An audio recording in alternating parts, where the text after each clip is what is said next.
Hello Live Wires, Heather Boyd Wire here, and today it's Tip Tuesday. Today's video is inspired by my jewelry workshop that I gave last week at the Viva Vida Art Gallery in Montreal. It was so wonderful to get back to in-person teaching, and I taught the ladies how to wrap sea glass with wire and make some beautiful necklaces. So what you're going to need for this project are your tools. I have flat pliers, cutters, round pliers, and my crimping tool. If you're putting your pendant on a nylon string, I have this stainless steel wire that's nylon coated. I like the 42x7 size. You're going to need your sea glass, of course. I have my crimps. I use the 2mm smooth crimps. I have a lobster clasp and a split ring for the closing. I always like to put a 2-inch extender chain as well. And I have a variety of beads here, and I'll be wrapping the glass with 20 gauge tarnish resistant artistic wire. So my tip of the day is you can actually buy sea glass at Michael's or any home decor store as well. And you can see they have many different colors, and this is new. I'd never seen them sold in this shape before. So you can get some manufactured glass, or you could get your own sea glass from the beach. To wrap the glass, I'm going to get about a 15 to 18 inch piece of 20 gauge wire. About 3 inches from the end, we're just going to bend it on a bit of an angle and then bend it down. Now this is just going to make a little place to hold the top of the glass. So take your glass and center it right there. Make sure this part sort of fits in that little nook there. And then we're going to start, this is a very simple wrap. We're just going to start and bend it like vertically up. So just from the bottom up, make sure that stays centered. Make sure the wire is around the bottom, and then just do a full turn around. So just take this and do a full turn around. So then we're going to bend it around once,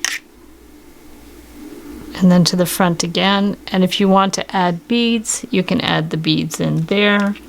So they could be anywhere from 4mm to 6mm. I wouldn't do much bigger than that. You can alternate seed beads with the faceted beads.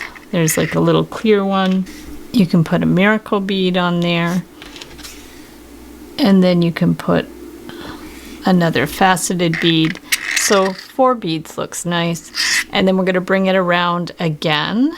So around a third time. I like to wrap it 3 times, and then we're going to bring this around to the back, and then just straight up the back, wind this around a full turn. You'll see the length of your wire really depends on the size of the stone, and then if we want to make a spiral after, we can just leave that one down here, and let's form our loop at the top. So we're going to bend that perpendicular. If you want to use a jump ring, just bend the loop a parallel instead of perpendicular. So we're going to do our loop, and if you want it more fancy, do a double loop at the top. So that looks pretty with the double loop, and then bend it around a couple of times to make sure it's solid, and we can clip the end, and then it's always good to pinch in that little end there. So we have the double loop. And then if you want to form a spiral, clip it to about 1 inch to 1.5 inches. Give it a flush cut. And then take your round pliers and just bring it in for the spiral. So just bring this in and start to just slowly bring the spiral in a little bit. So you can start it with your pliers. You can always go in with your flat pliers, bring it in a little more, or if you prefer, just go in with your finger and your thumb and wind it around. So this just gives it a little bit of an accent at the top. What I like to do next is just tighten up some of these bends. So I'm just going to go in here and hold it, and with my larger flat pliers, I just give it a little bit, hold it with on either side of the wire, and give it a little bit of a flick of a wrist, I call it, and then that just tightens it up a little bit. And you can do the same thing here. Just tightens it up and makes it look a little more fancy. Here too, we're just going to give it another little bend there, and then we can flip it to the back. And any more tightening you have to do, you can just go ahead and tighten these wires up. And that way it's going to be super secure, and it makes it look a little prettier as well. So go ahead and here, bend that up, and there you have your beautiful pendant. So another tip for the necklace is to use one of these beading trays. I actually just got this at the dollar store, but it's great, especially when I do workshops, to show people how to arrange the beads. So what you would just do is you would get your pendant, and you would just put your pendant where you want it to be. And then when I'm doing my workshops or classes, I'll just go around and give everybody their crimps, an extender chain, and a lobster clasp, and a split ring. And from there, you're going to arrange your beads. This is always the hardest part. This is the part I struggle with. This is the part a lot of people struggle with, is you're just going to choose your beads. So you can go around, see what beads you have. I like to alternate with some faceted beads and transparent beads. I also love to use the spacer beads, so I have some metal spacer beads. And then of course, you guys know I love miracle beads, so we have some turquoise miracle beads, and I have some more transparent beads here, and you just keep going until you like your design. So once you have your beads arranged, you're going to take your tiger tail, and I usually like to start with the pendant in the middle. Then I'm just going to take my beads and put them all the way until they're done, and then we're going to add the crimps.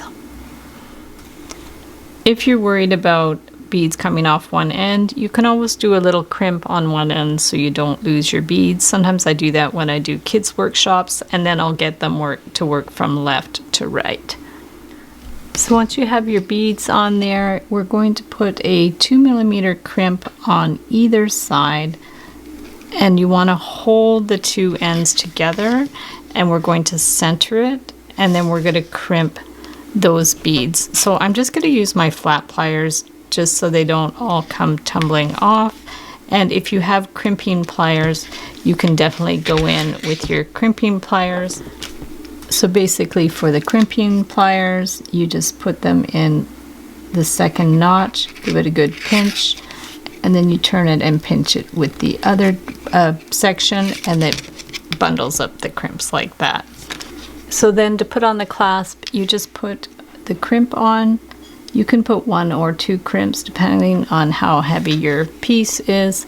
So you put on the crimp, and then you put the lobster clasp, and then just bend it at about 1/4 to 3/8 of an inch and stick it back through the crimp. So then you want to make sure the crimp is over both wires, and you're going to get your crimping tools again, and then go to the second section of the crimping tools, give it a good pinch, and then you rotate it, and then go in this section, and it'll bunch up the crimp. Same for this side, you'll put the crimp first, and then you're going to put on the split ring, take the end and bend it back through the crimp, and then you want to take your tools, just put in the second section of the crimping tool, give it a good pinch, and then rotate the tool, put it in the front section and pinch it down, and it just bunches it up. And you can go again and just keep squeezing it in so it's a nice little compact crimp. Then you're just going to take your extender chain if you want. These are useful if you're selling your necklaces. That way people have a little bit more leeway. I usually make them 17 inches with a 2-inch extension chain, and then we're just going to put the chain on there and then just do it up with the lobster clasp. And there you have your beautiful wire wrapped sea glass necklace.